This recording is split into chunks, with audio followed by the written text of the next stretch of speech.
طائف کے سفر سے پہلے نبوت مل جانے کے بعد 9 سال تک نبی کریم صلی اللہ علیہ وسلم مکہ مکرمہ میں تبلیغ فرماتے رہے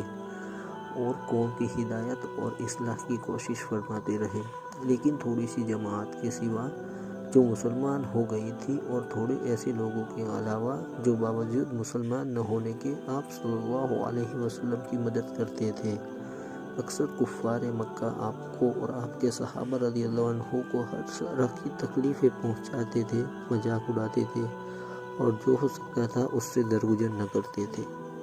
حضور صلی اللہ علیہ وسلم کے چچا ابو طالب بھی انہی نیک دلوں میں سے تھے جو باوجود مسلمان نہ ہونے کے حضور صلی اللہ علیہ وسلم کی ہر قسم کی مدد فرماتے تھے۔ 10ویں سال میں جب ابو طالب کا بھی انتقال ہو گیا تو کافروں کو اور بھی ہر طرح کھلے عام اسلام سے روکنے اور مسلمانوں کو تکلیف پہنچانے کا موقع ملا۔ حضور صلی اللہ علیہ وسلم اس خیال سے طائف تشریف لے گئے کہ وہاں قبیلہ صفیق کی بڑی جماعت ہے، اگر یہ قبیلہ مسلمان ہو جائے تو مسلمانوں کو ان تکلیفوں سے نجات ملے اور دین کے پھیلنے کی بنیاد پڑ جائے۔ وہاں پہنچ کر قبیلے کے 3 سرداروں سے جو بڑے درجے کے سمجھے جاتے تھے گفتگو فرمائی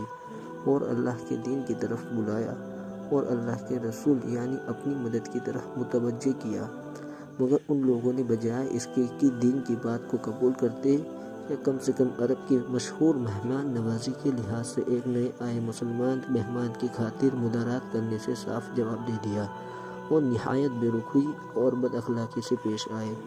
ان لوگوں نے یہ بھی گوارا نہیں کیا کہ آپ یہاں قیام فرما لیں۔ جن لوگوں کو سردار سمجھ کر یہ بات کی تھی کہ شریف ہوں گے اور محجب گفتگو کریں گے، ان میں سے ایک شخص بولا کہ اوہو، آپ کو ہی اللہ نے نبی بنا کر بھیجا ہے۔ دوسرا بولا کہ اللہ کو تمہارے سوا اور کوئی ملتا ہی نہیں تھا جس کو رسول بنا کر بھیجتے۔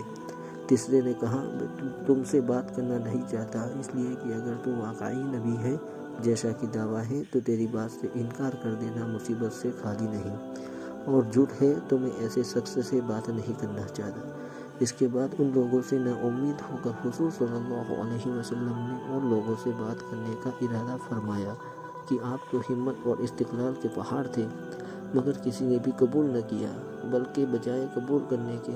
حضور صلی اللہ علیہ وسلم سے کہا کہ ہمارے شہر سے فوراً نکل جاؤ اور جہاں تمہاری چاہت کی جگہ ہو وہاں چلے جاؤ۔ حضور صلی اللہ علیہ وسلم جب ان سے بالکل مایوس ہو کر واپس ہونے لگے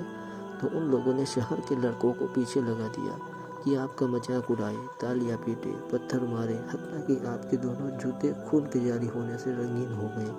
حضور صلی اللہ علیہ وسلم اسی حالت میں واپس ہوئے۔ حضور صلی اللہ علیہ وسلم نے اللہ سے دعا بھی مانگی، اے اللہ تجھ سے شکایت کرتا ہوں میں اپنی کمزوری اور بے کسی کی اور لوگوں میں ذلت اور رسوائی کی۔ اے ارحم الراحمین، تو ہی کمزور کا رب ہے اور تو ہی میرا پروردگار ہے، تو مجھے کس کے حوالے کرتا ہے؟ کسی اجنبی بیگانے کے جو مجھے دیکھ کر منہ بگاڑتا ہے اور منہ چڑھاتا ہے، یا کسی دشمن کے جس کو تو نے جان بوجھ کر قابو کر لیا؟ اے اللہ، اگر تو مجھ سے ناراض نہیں ہے تو مجھے کسی کی پرواہ نہیں ہے، تیری حفاظت مجھے کافی ہے۔ میں تیرے چہرے کے اس نور کے طفیل جس سے تمام اندھیریاں روشن ہو گئی اور جس سے دنیا اور آخرت کے سارے کام درست ہو جاتے ہیں، اس بات سے پناہ مانگتا ہوں کہ مجھ پر تیرا غصہ ہو یا تو ناراض ہو۔ تیری ناراضگی کا اس وقت تک دور کرنا ضروری ہے جب تک تو راضی نہ ہو، نہ تیرے سوا کوئی طاقت ہے نہ قوت۔ پہاڑوں کے فرشتوں کا حاضر ہونا اور آپ صلی اللہ علیہ وسلم کا عذاب سے منع کرنا۔ مالک الملک کی شان قہاری کو اس پر جوش آنا ہی تھا کہ حضرت جبریل علیہ السلام نے آ کر سلام کیا اور عرض کیا کہ اللہ تعالیٰ نے آپ کی قبیلے کی وہ گفتگو جو آپ سے ہوئی سنی اور ان کے جوابات سنے، اور ایک فرشتے کو جس کے متعلق پہاڑوں کی خدمت ہے آپ کے پاس بھیجا ہے کہ آپ جو چاہے اس کو حکم دے۔ اس کے بعد اس فرشتے نے سلام کیا اور عرض کیا کہ جو ارشاد ہو میں اس کی تعمیل کروں، اگر ارشاد ہی ہو تو دونوں جانب کے پہاڑوں کو ملا دو جس سے یہ سب درمیانی میں کچل جائے، اور یا جو سزا آپ تجویز فرمائے۔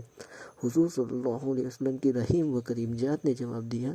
کہ میں اللہ سے اس کی امید رکھتا ہوں کہ اور یہ مسلمان نہیں ہوئے تو ان کی اولادوں میں سے ایسے لوگ پیدا ہو جو اللہ کی بندگی کرے اور اس کی عبادت کرے۔